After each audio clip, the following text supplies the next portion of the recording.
احترام ہے، ہر جا عبادتوں کا بڑا اہتمام ہے۔ السلام علیکم ورحمۃ اللہ وبرکاتہ۔ اعوذ باللہ من الشیطان الرجیم، بسم اللہ الرحمن الرحیم۔ اللہم اخرجنی من ظلمات الوہم واکرمنی بنور الفہم، اللہم افتح علینا ابواب رحمتک وانشر علینا وخزائن علومک برحمتک یا ارحم الراحمین۔ زن محترم، آج 27ویں تاریخ ہے، 27ویں تاریخ کی دعا پڑھیں گے اور کفارے کے روزے کے چند مسائل بیان کریں گے۔ اس کے بعد پہلی تاریخ، چاند کی پہلی تاریخ کے بارے میں بیان کریں گے۔ بسم اللہ الرحمن الرحیم۔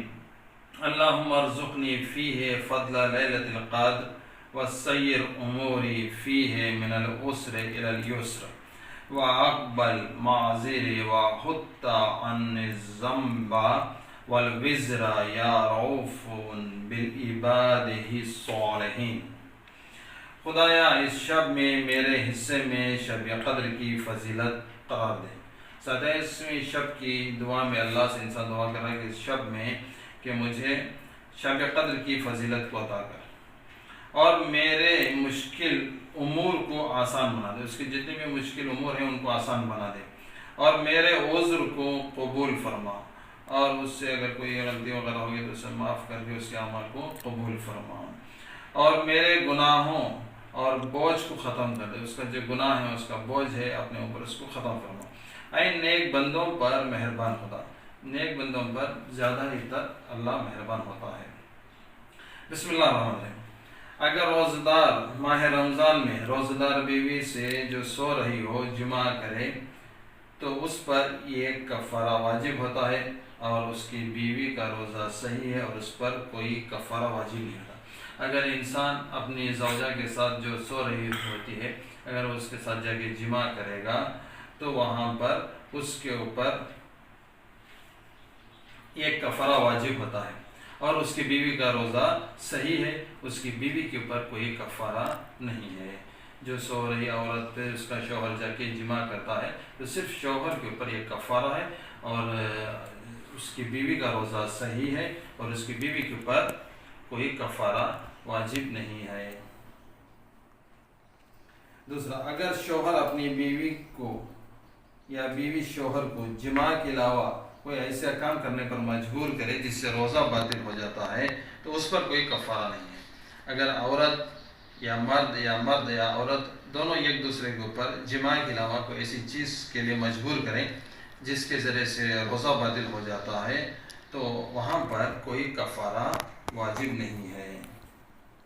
تیسرا مسئلہ، اگر کوئی آدمی سفر یا بیماری کی وجہ سے روزہ نہ رکھے اور اپنی روزہ دار بیوی کے ساتھ جماع کرے اور اسے مجبور کرے جماع کرنے پر تو اس مرد اور عورت پر کوئی کفارہ واجب نہیں ہے۔ اگر کوئی انسان سفر یا بیماری کی وجہ سے روزہ نہیں رکھا اور اس کی بیوی روزہ دار ہے تو اور بیوی کو مجبور کر رہا ہے جماع کرنے کے لیے، اگر وہ مجبور کر کے جماع کرے گا تو اس کے اوپر کوئی کفارہ واجب نہیں ہے۔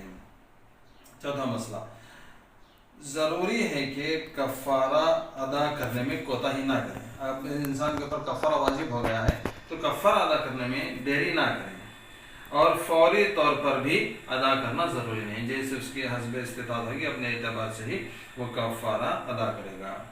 اگر کوئی کئی سال تک کفارہ ادا نہ کرے تو اس میں وہاں پہ کفارے میں کوئی اضافہ نہیں ہوگا۔ اگر کسی کے اوپر کفارہ واجب ہے، ایک کفارہ واجب ہے، اگر وہ 1 سالوں تک بھی کفارہ ادا نہیں کرے گا تو اس سے کفارہ اس کا اضافہ نہیں ہوتا، زیادہ نہیں ہوتا، بڑھتا نہیں ہے۔ جتنا اس کے اوپر ایک کفارہ واجب تھا، اگر اس نے 10 سال لگایا ادا کرنے میں تو اسے ایک ہی کفارہ ادا کرنا پڑے گا، ایک کے بجائے 2 یا 4 کفارہ ادا کرنے کی ضرورت نہیں ہے۔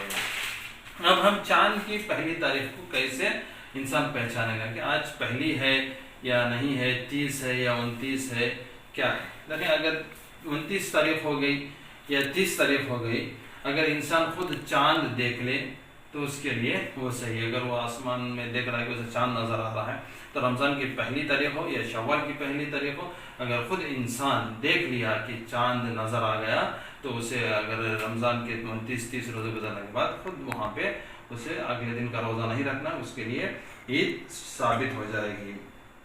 اور دوسرا، اگر ایک ایسا گروہ جس کے کہنے پر یقین اطمینان حاصل ہو جائے تو وہاں پر بھی کیا ہے زیادہ تحقیق کرنے کی ضرورت نہیں، اس دن روزہ نہیں ہوگا بلکہ اس دن عید ہوگی۔ ایک ایسا گروہ ہے جو آ کے بیان کر رہا ہے کہ ہم نے چاند کو دیکھ لیا ہے، اگر اس کے پر یقین ہے، اطمینان ہے ان مردوں کے پر، ان نوجوانوں کے پر، تو آج 30 رمضان یا 29 رمضان ختم ہو گئی، آج 29 رمضان ختم ہو گئی ہے، تو کل اس کے اوپر روزہ واجب نہیں ہوگا بلکہ عید ثابت ہو جائے گی۔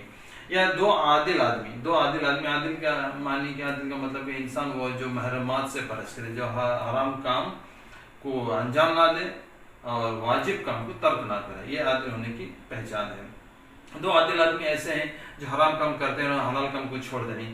اگر وہ دو عادل آدمی آ کے کہہ رہے ہیں کہ ہم نے چاند دیکھ لیا، آج 29 تاریخ تھی، ہم نے چاند دیکھ لیا تو کل عید ہے، تو وہ ان کی باتوں پہ عمل کرنا چاہیے، تو ہم ان کی بات صحیح ثابت ہو جائے گی۔ اگر یہ گروہ چند جماعت ہے لوگوں کی جو چاند کی تحقیق کر رہے ہیں، تو اس میں سے 2 آدمی گواہی دیے اور 2 آدمی گواہی نہیں دیے، تو اگر یہاں پہ اختلاف پایا جا رہا ہے تو وہاں پر عمل کرنے کی ضرورت نہیں ہے، جو زیادہ احتمال ہوگا، جو عادل ہوں گے وہیں پر ہی اس بات کی طرف توجہ دی جائے گی۔ اگر شعبان کا مہینہ، شعبان کے 30 دن گزر گئے تو وہاں پہ تحقیق کرنے کی ضرورت نہیں ہے، اگلے دن پہلے رمضان شامل ہو جائے گی۔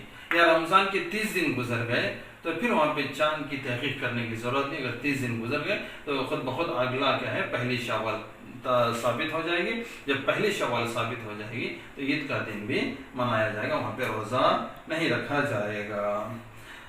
اگر اسی کے ساتھ ایک اور حاکم شرعی کے حکم سے مہینے کی پہلی تاریخ ثابت نہ ہو تو وہاں پر احتیاط کی رعایت کی جائے۔ اگر ہمارا حاکم شرعی، ہمارا ولی امر المسلمین رہبر معظم جو مہاراجا ہیں، سستانی صاحب ہیں، خامنہ صاحب ہیں، اگر ان کے نزدیک 29 تاریخ کو اگر چاند کی تاریخ ثابت نہیں ہوئی، اگر چاند نظر نہیں آیا، تو ہمیں جو مقلدین ہیں، جو سستانی کے مقلد ہیں وہ یا خامنہ صاحب کے مقلدین ہیں، ان کی باتوں پہ ان کو عمل کرنا چاہیے کہ اگر 29 کو چاند نظر نہیں آیا تو اگلے دن جو ان کے مقلدین ہیں 30 کو ان کا روزہ رکھنا پڑے گا۔ اگر وہ مقلدین ہیں لیکن وہاں پہ اعلان نہیں ہوا ہے، اگر خود انسان دیکھ لیا ہے چاند تو وہاں پہ خود انسان عید منا سکتا ہے، جب تک وہاں سے اعلان ہو یا نہ ہو۔ اگر بلکہ مقلد ہے لیکن پھر بھی کیا، اگر اس نے دیکھ لیا چاند، اسے نظر آ گیا تو بات تمام ہو گئی، وہ خود روزہ چھوڑ کے عید منا سکتا ہے۔ وصلی اللہ علیہ رسول کریم والحمد للہ رب العالمین۔